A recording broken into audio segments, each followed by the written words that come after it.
할렐루야. 예수 그리스도 이름으로 하나님 말씀 증거하겠습니다. 먼저 하나님 말씀 요한계시록 3장 14절에서 22절 말씀 찾겠습니다. 요한계시록 3장 14절에서 22절 말씀 제가 읽겠습니다. 라오디게아 교회 사자에게 편지하기를 아멘이시요 충성되고 참된 증인이시요 하나님의 창조의 근본이시니가 가라사대 내가 내 행위를 아노니 내가 차지도 아니하고 더웁지도 아니하도다. 내가 차든지 더웁든지 하기를 원하노라. 내가 이같이 미지근하여 더웁지도 아니하고 차지도 아니하니 내 입에서 너를 토하여 내치리라. 네가 말하기를 나는 부자라 부유하여 부족한 것이 없다 하나 내 공고한 것과 가련한 것과 가난한 것과 눈먼 것과 벌거벗은 것을 알지 못하도다. 내가 너를 권하노니 내게서 불로 연단한 금을 사서 부유하게 하고 흰옷을 사서 입어 벌거벗은 수치를 보이지 않게 하고 안약을 사서 눈에 발라 보게 하라. 무릇 내가 사랑하는 자를 책망하여 징계하노니 그러므로 내가 열심을 내라. 회개하라.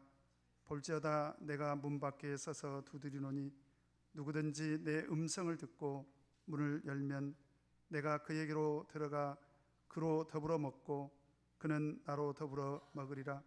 이기는 그에게는 내가 내 보좌에 함께 앉게 하여 주기를 내가 이기고 아버지 보좌에 함께 앉은 것과 같이 하리라. 다 같이 읽겠습니다. 귀 있는 자는 성령이 교회들에게 하시는 말씀을 들을지어다. 아멘. 오늘 이 시간에는 라오디게아 교회에 보내는 편지라는 말씀의 제목으로 같이 은혜를 나누도록 하겠습니다. 오늘 들려지는 이 말씀이 성령께서 우리 교회들에게 하시는 말씀으로 또 우리 모든 성도들에게 하시는 말씀으로 꼭 듣게 되기를 간절히 바랍니다. 오늘 저희가 공부하게 되는 이 라오디게아 교회는 성경에 그 근거가 있습니다. 우리 골로새서 4장 한번 찾도록 하겠습니다. 골로새서 4장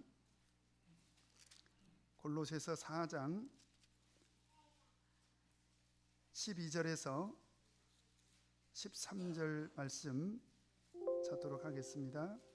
신약성경 328쪽입니다. 같이 한번 읽겠습니다. 시작. 그리스도 예수의 종인 너희에게서 온 에바브라가 너희에게 문안하니 저가 항상 너희를 위하여 애써 기도하여 너희로 하나님의 모든 뜻 가운데서 완전하고 확신 있게 서기를 구하나니 그가 너희와 라오디게아에 있는 자들과 히에라볼리에 있는 자들을 위하여 많이 수고하는 것을 내가 증거하노라. 여기서 보니까 바울 사도가 골로새 교회 성도들에게 편지하기를 너희에게서 온 에바브라가 너희에게 문안한다 라고 이렇게 기록을 하면서 바로 그 너희에 해당되는 교회가 어디입니까? 라오디게아에 있는 자들 그리고 히에라볼리에 있는 자들이라고 이렇게 기록하고 있죠. 그래서 실제적으로 이 라오디게아는 골로새 지역과 약 14km 정도 떨어져 있는 지역이라고 합니다. 14km 정도면 한 35리 정도 되죠. 오늘날 교통이 발달한 그런 오늘 이 시대에는 차로 가면 한 20분 이내에 갈 수 있는 아주 가까운 거리에 바로 라오디게아 교회가 있었던 것입니다. 그런데 여기서 보니까 에바브라라고 하는 인물이 등장을 하는데요, 이 사람이 13절에 보니까 많이 수고하는 것을 내가 증거한다. 근데 어디를 위해서 많이 수고했다는 것입니까? 라오디게아에 있는 자들을 위하여 많이 수고했다. 그래서 많은 성경학자들은 어떻게 추측을 하냐면 이 에바브라가 골로새 교회에 소속되었던 에바브라라고 하는 인물이 일꾼이 바로 라오디게아 교회에 가서 복음을 전했다. 라오디게아 지역에 가서 복음을 전했다라고 이렇게 추측을 합니다. 그러면 이제 바로 그 라오디게아 교회에 예수님께서 이제 어떤 모습으로 나타나셨습니까? 오늘 14절을 다시 요한계시록 3장 14절로 돌아갔어요. 요한계시록 3장 14절 같이 한번 읽겠습니다. 시작. 라오디게아 교회 사자에게 편지하기를 아멘이시오 충성되고 참된 증인이시오 하나님의 창조의 근본이시니가 가라사대. 당연히 예수 그리스도를 지금 소개하고 있는 것입니다. 그런데 라오디게아 교회에 나타난 예수 그리스도는 어떤 모습으로 나타나셨습니까? 아멘이시다. 그리고 충성되시고 참된 증인이시다. 증인으로 나타나셨다는 거죠. 그리고 하나님의 창조의 근본이신 이로 이렇게 나타나셨다라고 하는 것입니다. 그러면 아멘은 어떤 의미가 있습니까? 여러분 잘 아시죠? 아멘, 아멘. 우리 아멘 하지 않습니까? 한번 해보십시다. 아멘. 우리 참예수교회 성도님들은 좀 낯설지요. 근데 성경은 이 아멘을 굉장히 중요한 의미로 사용하고 있습니다. 바로 예수님을 아멘 이렇게 소개하고 있습니다. 그러면 아멘이라는 말은 어떤 뜻이 있을까요? 이 말씀의 의미는 참되시다, 참되시다 그런 뜻이 있습니다. 참되시다 또는 진실로라는 그런 뜻이 있습니다. 그래서 아멘이라는 말을 통해서 우리는 하나님의 속성이 진실 또는 참, 거짓이 전혀 없으심을 의미한다라고 하는 것을 알 수가 있습니다. 그래서 우리가 하나님의 말씀을 들을 때 만약에 우리가 아멘 한다면 어떤 뜻일까요? 그 말씀은 진실로 그러합니다. 그 말씀은 참이십니다 라고 이해할 수가 있습니다. 이 말씀을 조금 더 확대해서 해석한다면 이 아멘이라는 말 속에는 하나님의 말씀은 참되시기 때문에 반드시 그 말씀대로 이루어집니다 라고 하는 그런 뜻도 있습니다. 그래서 고린도후서 1장 20절에 보니까 하나님의 약속은 얼마든지 그리스도 안에서 예가 되니 그런즉 그로 말미암아 우리가 아멘하여 하나님께 영광을 돌리게 되느니라. 하나님의 말씀은 언제든지 얼마든지 그리스도 안에서 예가 된다. 예가 된다는 얘기는 무슨 얘기예요? 반드시 그 말씀대로 이루어진다라고 하는 거지요. 그래서 예수님은 아멘이시다라고 이렇게 소개를 하고 있습니다. 그 다음에 두 번째로 충성되고 참된 증인이시다. 이 증인이라는 말은 마르투스라고 하는데요, 예수 그리스도께서 증인으로 세상에 오셨다는 거예요. 그러면 어떤 증인으로 오셨느냐? 바로 충성되고 참된 것에 대해서 증인으로 오셨다라고 하는 것입니다. 여기서 충성되다라는 말은 헬라어로 피스토스라고 합니다. 많이 들어보셨죠? 신실하다라고 하는 그런 의미가 있습니다. 그 다음에 참된 증인이시다라고 이렇게 말씀하고 있는데요, 참되다라는 말은 알레디노스 그렇습니다. 이것은 바로 진실한 그런 뜻이 있죠. 그런데 우리가 계시록을 보면 바로 피스토스와 알레디노스라고 소개되고 있는 그 예수님에 대해서 지속적으로 반복해서 이렇게 사용을 하고 있습니다. 그래서 계시록 19장 11절, 계시록 21장 5절, 계시록 22장 6절을 보면 바로 충성되고 참된 예수 그리스도의 대표적인 속성을 반복해서 이렇게 소개를 하고 있습니다. 그래서 예수님께서는 바로 그 신실하심과 참된 것에 대한 증인으로서 세상에 오셨다. 그래서 요한복음 8장 26절을 보면 내가 너희를 대하여 말하고 판단할 것이 많으나 나를 보내신 이가 참되심에 내가 그에게 들은 그것을 세상에게 말하노라. 바로 하나님이 참되시기 때문에 내가 그 들은 참된 것을 세상에 증인으로서 말을 하겠다, 선포하겠다, 전파하겠다, 이제 그런 말씀이시죠. 그러니까 예수님께서 충성되고 참된 증인으로서 세상에 오셨다는 것은 바로 신실함과 참되심의 근본이신 그 하나님의 증인으로서 세상에 오셨다라고 하는 것을 의미하고 있습니다. 그 다음에 또 어떤 모습으로 예수님을 소개하고 있습니까?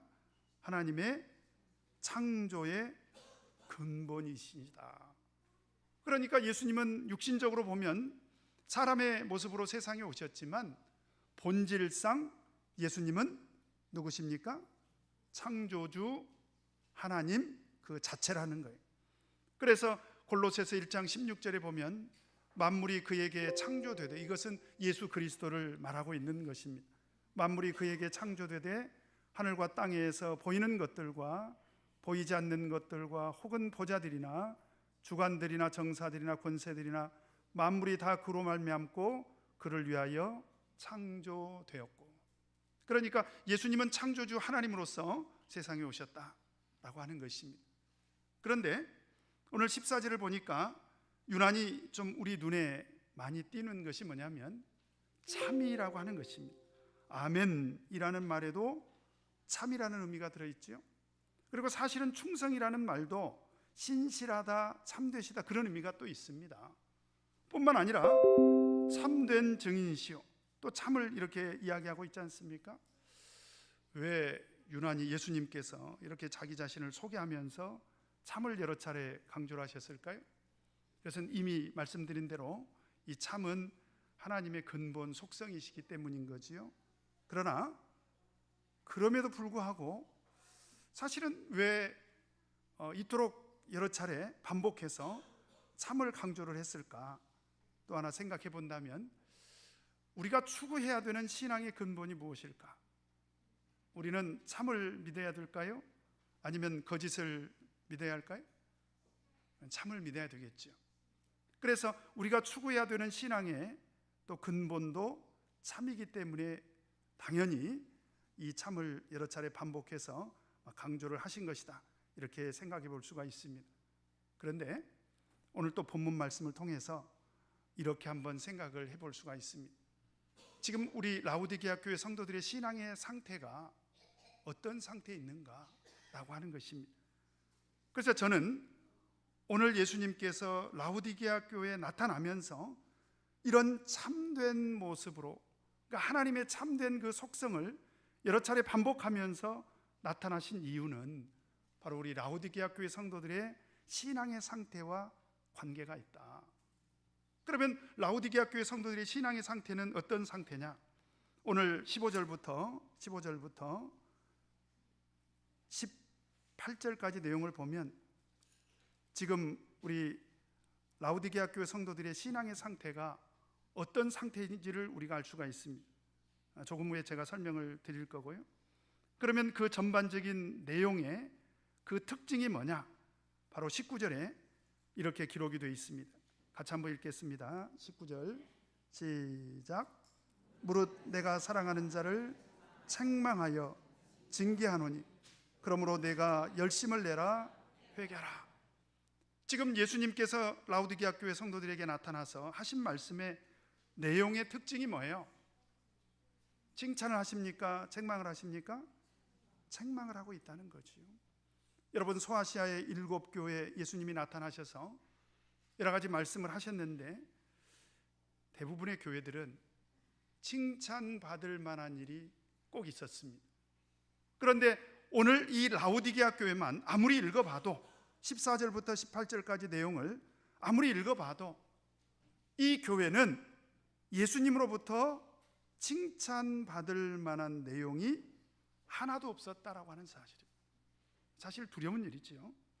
그래서 오늘 유난히 예수님께서 참을 강조하신 것은 어쩌면 우리 라우디게아 교회 성도들의 그 신앙의 상태가 이 참된 하나님의 그 속성, 그래서 우리 신앙의 근본을 참으로써 우리가 추구를 해야 되는데 그 참을 추구하지 못하고 있는 우리 라우디게아 교회 성도들의 신앙을 책망하기 위해서 이렇게 자주 참을 강조하신 것이 아닌가라고 이렇게 생각이 됩니다. 사실 우리가 신앙생활 하면서 우리가 다 부족하고 우리는 다 연약한 상태에 있습니다. 그런데 아무리 우리가 연약하고 아무리 우리가 하나님 앞에서 부족할지라도 하나님께 칭찬받을 거리가 하나도 없다, 문제가 있죠. 그리고 하나님으로부터 책망만 받는 그런 신앙생활을 한다. 만약에 그렇다면 정말 두려운 일입니다. 그래서 간절히 원하는 것은 우리 대방교회 모든 성도님들은 우리 라우디게아 교회 성도들과 같이 이렇게 신앙의 상태가 이런 상태가 되지 않게 되기를 간절히 바라면서 오늘 말씀을 권고하고자 합니다. 그러면 도대체 당시에 라우디게아 교회 성도들의 신앙은 어떤 상태였길래 오늘 예수님께서 이토록 그들을 책망하십니까? 우리 15절 16절 같이 한번 읽겠습니다. 15절 16절 같이 한번 읽겠습니다. 시작. 내가 내 행위를 아노니 내가 차지도 아니하고 더웁지도 아니하도다. 내가 차든지 더웁든지 하기를 원하노라. 여기서 보니까 15절만 읽도록 하겠습니다. 여기서 예수님께서 그들의 신앙의 상태를 지금 책망한 그 이유가 어디 있습니까? 내가 내 행위를 안다. 지금 7교회에 공통적으로 나타난 단어가 뭐냐면 안다는 거예요. 안다. 저 어떻게 아셨을까요? 계속 제가 반복해서 말씀드리죠. 예수님은 우리 성도님들의 신앙생활을 다 보고 계신다는 거예요. 그래서 계속 반복해서 말씀드립니다. 우리가 신앙생활하면서 하나님께서 우리의 일거수일투족, 하루하루 생활, 심지어 우리들의 마음까지 들여다보고 계신다라고 믿고 신앙생활하면 이 사람의 믿음은 정말 훌륭한 신앙이에요. 그리고 이 사람의 신앙은요 성장합니다. 그리고 이 사람의 신앙은 아마도 하나님으로부터 칭찬받을 그런 신앙생활을 하게 될 것입니다. 그래서 오늘 하나님께서 우리 라우디게아 교회 성도들의 그 신앙의 상태를 들여다본 거예요. 그래서 들여다보고 나서 알게 된 내용이 뭐냐? 내가 차지도 아니하고 더웁지도 아니하더라. 그러면서 하시는 말씀이 내가 차든지 더웁든지 하기를 원하노라. 왜 오늘 예수님께서 이렇게 말씀을 하실까요? 그 이유가 16절에 기록이 되어 있습니다. 같이 한번 읽겠습니다. 시작. 내가 이같이 미지근하여 더웁지도 아니하고 차지도 아니하니 내 입에서 너를 토하여 내치리라. 뭐 차든지 더웁든지 하라는 말의 의미가 뭐냐면 그들의 신앙의 상태와 관계가 있다는 거예요. 지금 그들의 신앙의 상태는 어떤 상태라는 것입니까? 미지근하다는 거지요. 미지근하다는 거예요. 그러니까 신앙의 상태가 어중간하다는 것입니다. 그런데 이런 미지근한 신앙의 상태가 왜 위험할까요? 오늘 16절에 보니까 만약 그런 미지근한 신앙의 상태에 있다면 어떻게 하시겠다는 것입니까? 내 입에서 너를 어떻게 하겠다? 토하여 버리겠다. 토하여 버리겠다. 여러분 성경에서 이런 단어가 자주 등장을 하는데요, 이게 어떤 의미로 쓰였냐면 레위기 18장 25절에 보니까 그 땅도 더러워졌으므로 내가 그 악을 인하여 벌하고 그 땅도 스스로 그 거민을 토하여 내느니라. 또 레위기 20장 22절에도 보니까 너희는 나의 모든 규례와 법도를 지켜 행하라. 그리하여야 내가 너희를 인도하여 거하게 하는 땅이 너희를 토하지 아니하리라. 여기서 두 차례 반복해서 토하다라는 단어가 사용이 됐는데요, 이 이야기는 하나님의 준엄한 심판을 의미하고 있습니다. 그러니까 토하여 버리겠다는 것은 약속의 땅에서 쫓아내 버리겠다는 거예요. 그 땅이 토해 버리겠다는 얘기는 하나님께서 그 약속의 땅에서 더 이상 살지 못하도록 그들을 쫓아내 버리시겠다.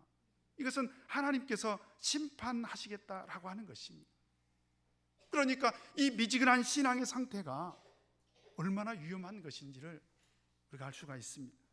그러면 도대체 그들의 신앙의 상태는 어떤 상태였길래 예수님이 보실 때 참 미지근하다.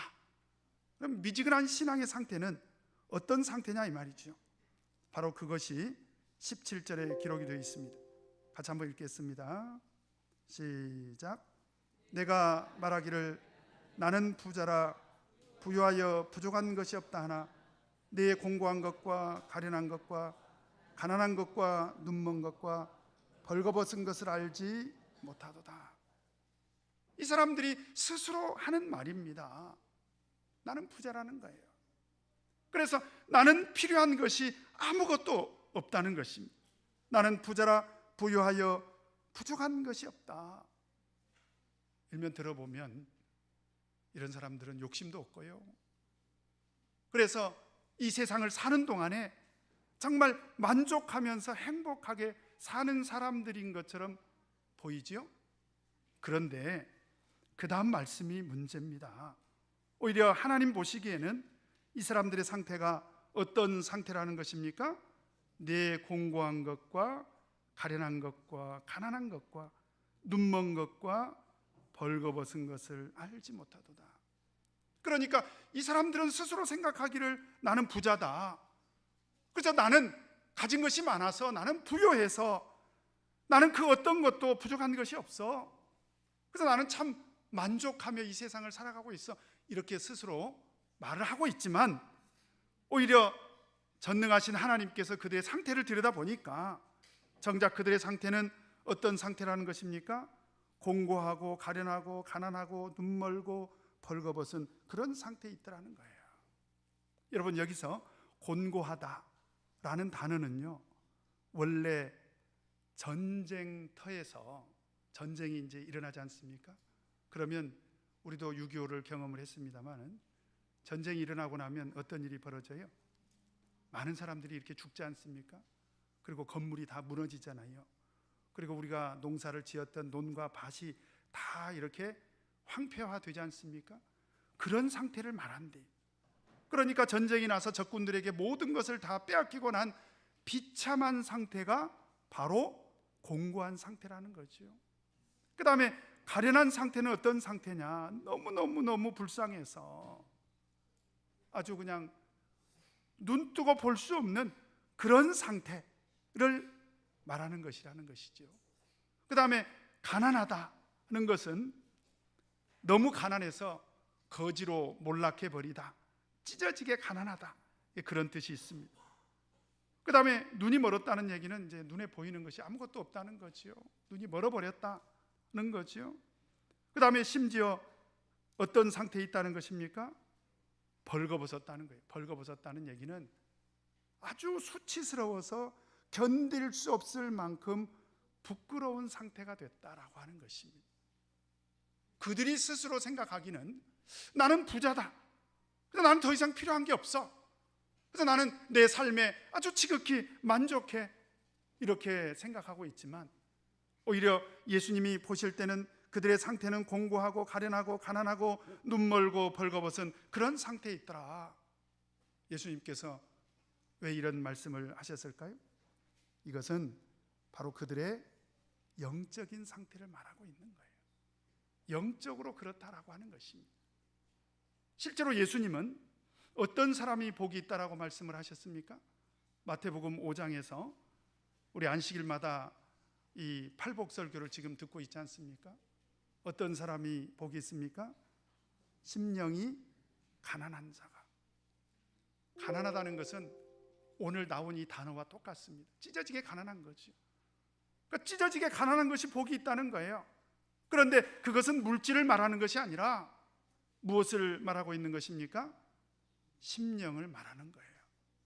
왜 심령이 찢어지게 가난해야 복이 있는 것일까요? 심령이 가난해야 누구를 찾습니까? 하나님을 찾지요. 이를테면 나는 부자야, 난 필요한 게 아무것도 없어, 그러면 하나님을 찾을 일이 있겠습니까? 없겠습니까? 하나님을 찾을 일이 없는 거지요. 그래서 시편 42편 1절에 보니까 하나님이여 사슴이 시냇물을 찾기에 갈급함 같이 내 영혼이 주를 찾기에 갈급하니이다. 스스로 부자라고 생각하고 그래서 부유하여 나는 아무것도 필요한 것이 없다라고 생각하면 이런 사람들은 하나님을 찾지 않더라는 거예요.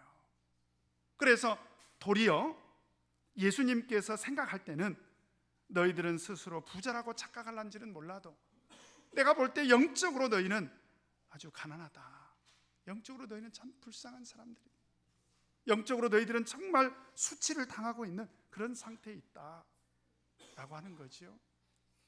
어쩌면 좋겠습니까? 근데 예수님께서는 그들을 책망만 하시는 것이 아니라 그들의 신앙의 상태를 벗어날 수 있도록 예수님께서 몇 가지 처방을 내려주십니다. 우리 18절 같이 한번 읽겠습니다. 시작. 내가 너를 권하노니 내게서 불로 연단한 금을 사서 부요하게 하고 흰옷을 사서 입어 벌거벗은 수치를 보이지 않게 하고 안약을 사서 눈에 발라 보게 하라. 첫 번째로 예수님께서 그들의 신앙의 상태를 보고 불로 연단한 금을 사서 부요하게 해라. 여러분, 이 말씀은 좀 논리적으로 본다면 좀 모순이 있어 보이는 것이, 이 사람들이 스스로 생각할 때 자기들은 가난하다 부자다, 가난하다 부자다. 그럼 부자들은 집이 있을까요 없을까요? 안 돼봐서 모르지요. 부자들은 집이 있어요. 집안에 금덩이가 있을까요 없을까요? 없어요? 있어요. 부자들은 금을 쌓아놓고 살 수도 있습니다. 그런데 오늘 예수님께서 도리어 그들에게 불로 연단한 금을 장만하라는 거예요. 그렇게 해서 부자가 되라는 것입니다. 지금 제가 계속 말씀드립니다. 이것은 육신적이고 물질적인 그런 말씀을 예수님께서 하시는 것이 아니라는 거예요. 그래서 그들의 영적인 상태를 말하고 있기 때문에 오늘 예수님께서 불로 연단한 금을 사서 부요하게 하라, 그게 진짜 부자라는 거지요. 그러면 여기서 불로 연단한 금은 무엇을 말하는 것일까요? 우리 베드로전서 1장 7절을 보면 너희 믿음의 시련이 불로 연단하여도 없어질 금보다 더 귀하여, 이런 말씀이 있습니다. 믿음의 시련이 불로 연단하여도 없어질 금보다 더 귀하다. 금보다 더 귀한 것이 뭐라는 거예요? 믿음의 시련을 통해서 연단받은 신앙. 그래서 그런 연단을 통해서 단련된 그런 믿음의 상태는 정금보다 더 귀하더라는 거예요. 그래서 욥이 그 시련을 통해서 깨달은 것이 무엇입니까? 욥기 23장 10절에 보면 나의 가는 길을 오직 그가 하시나니 그가 나를 단련하신 후에는 내가 정금같이 나오리라. 정금 같은 신앙을 소유하게 됐다는 거예요. 무엇을 통해서? 연단을 통해서. 하나님께서 나를 단련하신 그 연단으로 말미암아 정금 같은 그런 신앙을 소유했다라고 하는 거지요. 이를테면 우리 라우디게아 교회 성도들은 집도 있고 차도 있고 직장도 있고 통장도 많이 있고 심지어 금도 쌓아놓고 살았을런지도 몰라요. 그런데 정작 그들은 영적으로는 오히려 불쌍한 처지더라는 거예요. 그래서 그런 형편에서 부자 되는 것보다는 어떤 금을 장만하라는 것입니까? 불로 연단하여도 없어지지 아니할 그런 믿음을 소유하라는 것입니다. 그런 믿음이야말로 바로 불로 연단한 그런 금이라는 것이요. 뿐만 아니라 또 한편으로 생각해 보면 여기서 말하고 있는 불로 연단한 금은 하나님의 말씀을 의미한다 라고도 볼 수가 있습니다. 그래서 시편 19편 10절에 보면 금 곧 많은 정금보다 더 사모할 것이며 꿀과 송이꿀보다 더 달도다. 무엇을 이렇게 설명했을까요? 19장 7절에서 9절까지 말씀을 보면 여호와의 율법은 완전하며 여호와의 증거는 확실하고 여호와의 교훈은 정직하고 여호와의 계명은 순결하고 여호와를 경외하는 도는 정결하고 여호와의 규례는 확실하다. 이렇게 여호와의 말씀에 대해서 이렇게 소개를 하고 있습니다. 그러니까 하나님의 말씀을 가까이 하고 하나님의 말씀을 마음에 새기고 하나님의 말씀을 소유하고 있는 것은 마치 무엇을 소유한 것과 같다는 거예요? 정금을 소유한 것과 같다. 그래서 그런 정금과도 같은 하나님의 말씀을 가까이 하고 그 하나님의 말씀을 마음에 새기고 그 하나님의 말씀을 소유하고 사는 사람이 진짜 부자라는 거죠. 오늘 예수님께서 우리 라우디게아 교회 성도들에게 첫 번째로 권면한 것입니다. 그 다음에 두 번째로 또 처방을 내리신 것이 무엇입니까? 흰 옷을 사서 입어 벌거벗은 수치를 보이지 않게 하라. 여기서 옷을 입으라는 거예요. 왜 옷을 입으라고 하십니까? 수치를 당하지 않도록 하려면 어떻게 해야 된다는 것입니까? 옷을 입어야 된다는 거예요. 여러분, 사실 솔직히 말하면 옷이 중요해요? 사람이 중요해요? 옷이 중요해요? 사람이 중요해요? 사람이 중요해요. 근데 솔직히 살아가다 보면 사람은 바뀌지 않은데 옷을 자꾸 이렇게 저렇게 해보려고 하죠. 그래 안 그래? 왜 그러냐면 이런 말을 들어서 그래. 옷이 날개다. 거기에 속지 마시기 바랍니다. 그건 다 옷장사들이 하는 말이에요. 아니, 옷이 바뀐다고 해서 어떻게 사람이 바뀝니까? 그렇죠? 사실 엄밀히 따지면 옷은 수치를 가리는 것입니다.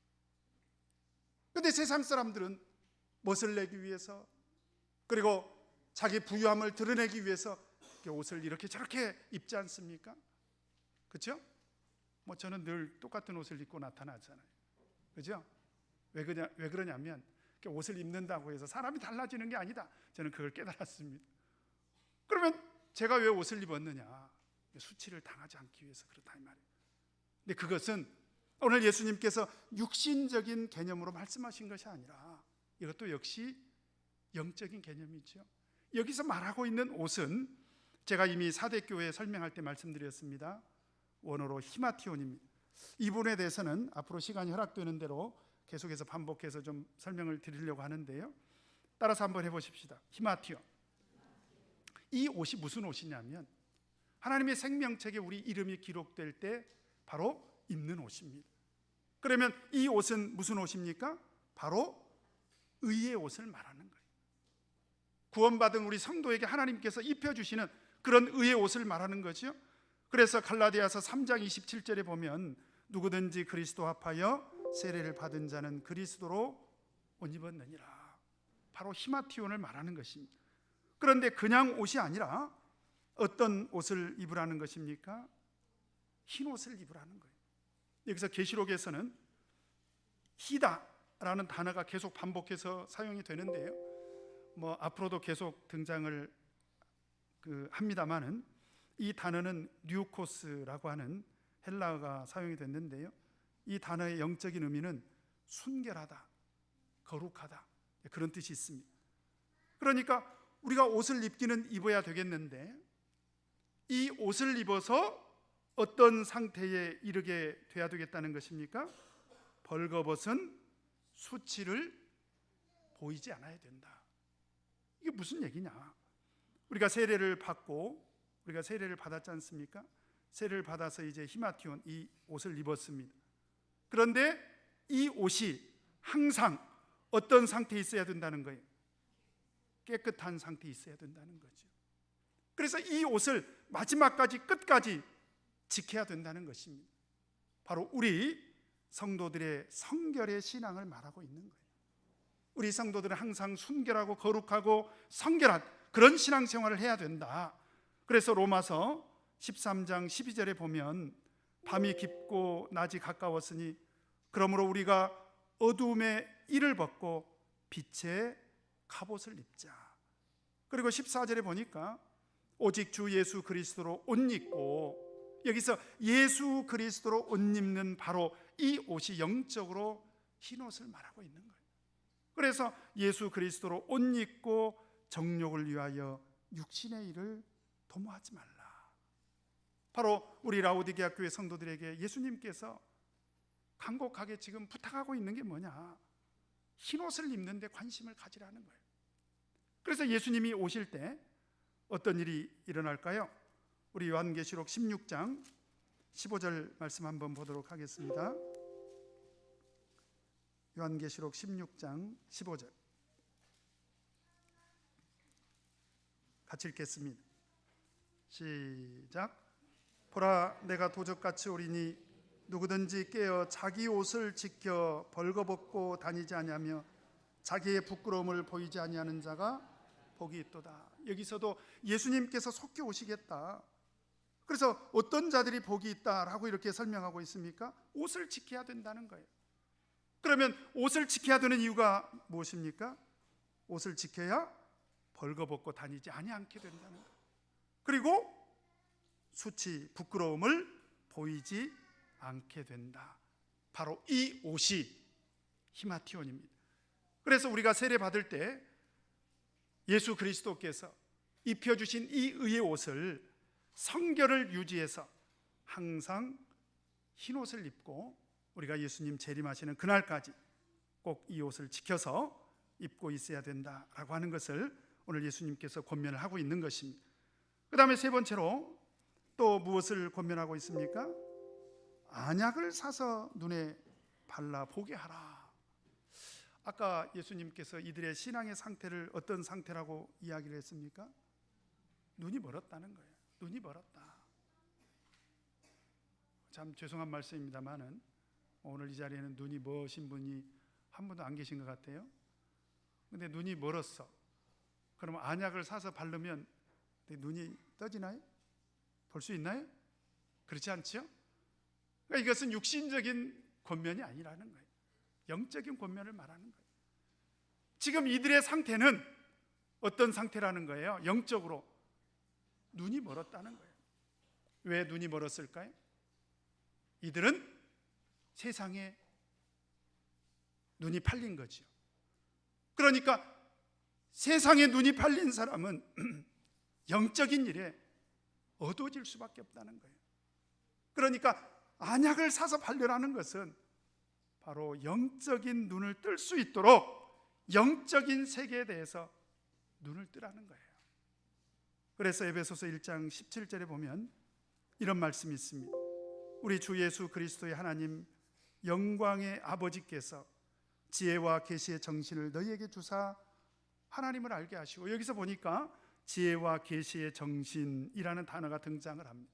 근데 원래 정신이라는 단어가 우리 한글 성경에는 정신이라고 이렇게 번역을 했는데 원어로는 이게 푸뉴마입니다. 푸뉴마가 바로 영을 말하는 거죠. 그러니까 하나님 영광의 아버지께서 지혜와 계시의 영을 너희에게 주셨다는 거예요. 바로 그 영은 무엇을 말하는 것일까요? 성령을 말하죠. 근데 왜 주셨습니까?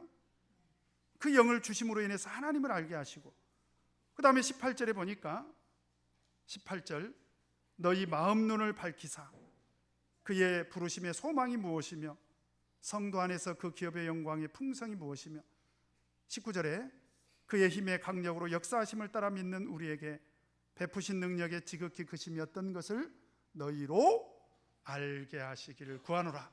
무엇으로 말미암아? 성령의 그 영으로 말미암아, 하나님께서 주신 지혜와 계시의 영인 그 성령으로 말미암아 하나님을 알게 하시고 마음 문을 밝혀서 하나님께서 우리를 부르신 그 부르심의 소망이 무엇인지, 그리고 그 성도 안에서 하늘나라 그 기업의 영광의 풍성이 무엇인지, 그리고 그 힘의 강력으로 역사하심이 무엇인지, 그것을 눈을 뜨게 되기를 바란다는 거예요. 바로 그것이 무엇입니까? 안약을 바르는 거죠. 그래서 우리는 항상 성령을 의지해서 우리가 영적인 눈을 떠야 됩니다. 우리 성도님들 하루 종일 세상만 쳐다보세요. 그러면 어떻게 됩니까? 세상에 눈이 떠요. 그래서 어디 마트에 가야 물건을 싸게 살 수 있다, 이런 걸 알게 되죠. 어느 시장에 가야 내가 필요한 물건이 있다, 세상에 눈을 뜨는 것입니다. 그런데 하루 종일 성령을 의지해서 말씀을 가까이 하고 기도하고 하나님을 가까이 하는 사람은 어떻게 됩니까? 영적인 눈을 뜨게 됩니다. 하나님을 알게 되는 거지요. 그리고 하나님의 세계에 대해서 밝은 눈을 뜨고 영적으로 깨어있는 그런 신앙생활을 할 수가 있다라고 하는 것입니다. 그래서 오늘 예수님께서는 라오디게아 교회 성도들에게 제발 안약을 사서 눈에 발라 보게 하라는 거예요. 영적인 소경을 면했으면 좋겠다, 라고 하는 것입니다. 자, 오늘 예수님께서 그들의 심각한 상태를 직접 이렇게 지적하시면서 책망을 하고 계시는데요, 그렇게 책망을 하시는 이유가 무엇입니까? 우리 19절 말씀 한 번 더 읽겠습니다. 시작. 물은 내가 사랑하는 자를 책망하여 징계하노니 그러므로 내가 열심을 내라 회개하라. 지금 라오디게아 교회는 7교회 중에서 유일하게 칭찬거리가 하나도 없는, 온전히 하나님께 책망만 받은 그런 교회다라고 이렇게 말씀을 들었는데요, 그런데 놀랍게도 오늘 예수님께서 그들의 신앙의 상태를 책망한 이유를 뭐라고 설명하고 있습니까?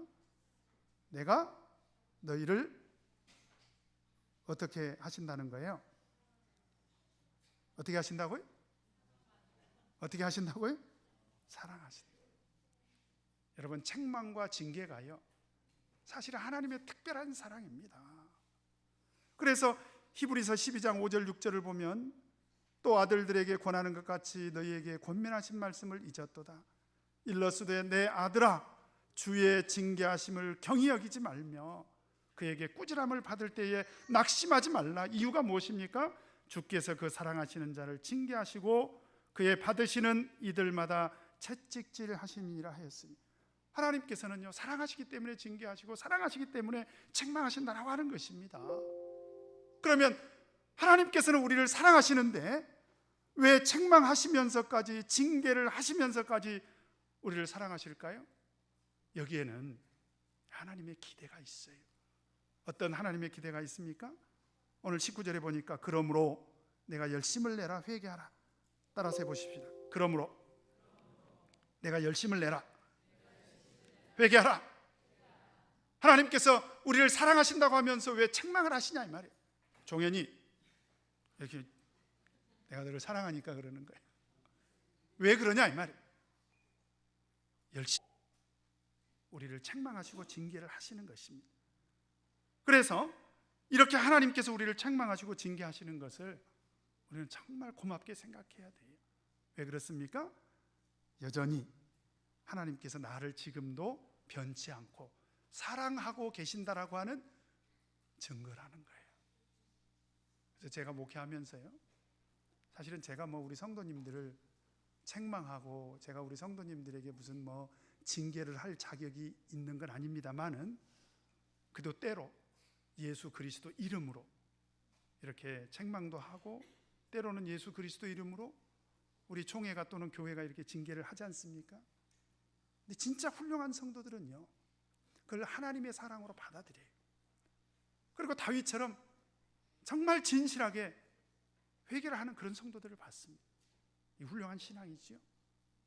오늘 예수님께서는 라오디게아 교회 성도들에게, 그리고 오늘 이 시대를 살아가는 말세의 우리 성도들에게 그런 열심을 회복하고 회개하여 돌이키기를 바라고 책망하는 것입니다. 이런 책망과 징계를 사랑으로 받아들일 수 있는 저와 여러분 되시기를 간절히 바랍니다. 그 다음에 21절 22절 마지막으로 다 같이 한번 읽겠습니다. 시작. 볼지어다 20절입니다. 21절 시작. 볼지어다 내가 문 밖에 서서 두드리노니 누구든지 내 음성을 듣고 문을 열면 내가 그에게로 들어가 그로 더불어 먹고 그는 나로 더불어 먹으리라. 이기는 그에게는 내가 내 보좌에 함께 앉게 하여 주기를 내가 이기고 아버지 보좌에 함께 앉은 것과 같이 하리라. 볼지어다 보라는 거예요. 그러면서 예수님께서 굉장히 저는 감동적인 이런 말씀을 하십니다. 제가 이렇게 성경을 보면서 오늘 이런 말씀 있죠. 20절 이 말씀을 한번 이렇게 조용한 가운데에서 묵상을 해보면 정말 엄청난 감동적인 말씀입니다. 여러분, 지금 우리 라오디게아 교회 성도들의 신앙의 상태는 아주 형편없지 않습니까? 오죽하면 7교회 중에서 칭찬거리가 단 하나도 없이 그냥 책망만 받는 그런 교회였겠냐 이 말이에요.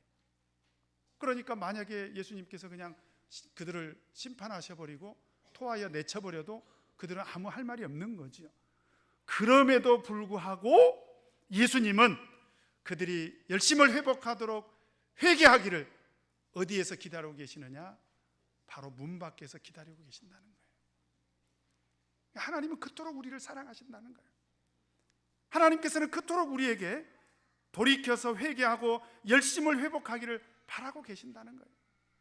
그래서 문 밖에서 그냥 기다리시는 것이 아니라 어떤 상태에 계신다는 것입니까? 예. 왜 이렇게 두드리겠어요? 언제 이렇게 두드려요? 언제 이렇게 문을 두드립니까? 예, 문을 열어달라. 하나님의 큰 사랑입니다. 어마어마한 사랑이죠. 어쩌면 오늘 이 시간에도 들려지는 그 하나님의 말씀을 통해서 하나님께서 우리 문 밖에 서서 우리 마음 문을 두드리고 있는지도 몰라요. 이게 하나님의 큰 사랑이라는 거죠. 근데 좀 좋습니까? 이 문은 밖에서 우리 주님이 열 수가 없고, 이 문은 누가 열어야 돼요?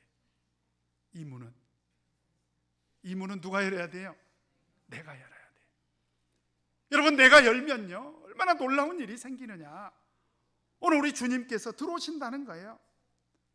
그래서 들어오셔가지고 어떤 일이 벌어집니까?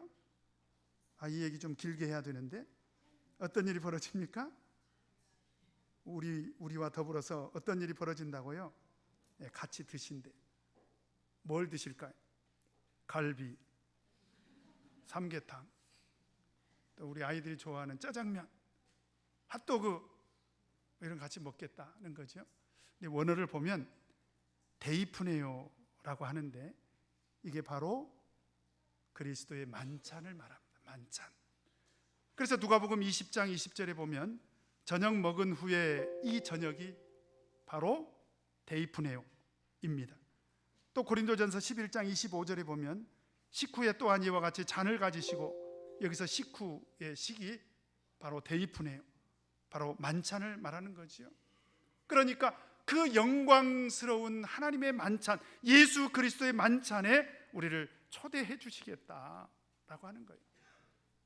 얼마나 큰 은혜요, 축복입니까? 뿐만 아니라 오늘 21절에 보니까 이기는 그에게는, 이런 믿음의 상태에서 돌이켜서 열심을 회복하고 회개하게 된다면 그런 사람에게는 어디에 앉혀주겠다는 것입니까? 내 보좌에 함께 앉혀주겠다는 거예요. 그런데 이 보좌가 어떤 보좌냐? 어떤 보좌입니까? 아버지의 보좌와 함께 앉은 것과 같은 그런 보좌라는 거예요. 그럼 그 보좌는 어떤 보좌일까요? 바로 왕의 보좌를 말하는 거죠. 이게 무슨 얘기일까? 계시록 22장 5절에 보니까 이런 말씀이 있어요. 다시 밤이 없겠고 등불과 햇빛이 쓸데없으니 이는 주 하나님이 저희에게 비치심이라 저희가 세세토록 무슨 노릇하리로다. 무슨 노릇하리로다. 이게 믿어지십니까? 영적으로 본다면 그런 열심을 회복하고 회개한, 그래서 영적으로 승리한 그런 성도들에게 하나님께서는 우리에게 어떤 보좌에 앉게 해주실 것이다? 왕의 보좌에 앉게 해주실 것이다. 그래서 영원 세세토록 우리가 하나님의 나라에서 어떤 노릇을 한다? 왕 노릇을 한다. 얼마나 영광스러운 일입니까? 오나옵기는 반드시 믿음으로 승리해서 예수 그리스도와 더불어 왕의 보좌에서 영원히 왕노릇 하시는 저와 여러분 되시기를 예수 이름으로 축원합니다. 우리 다 같이 찬송 316장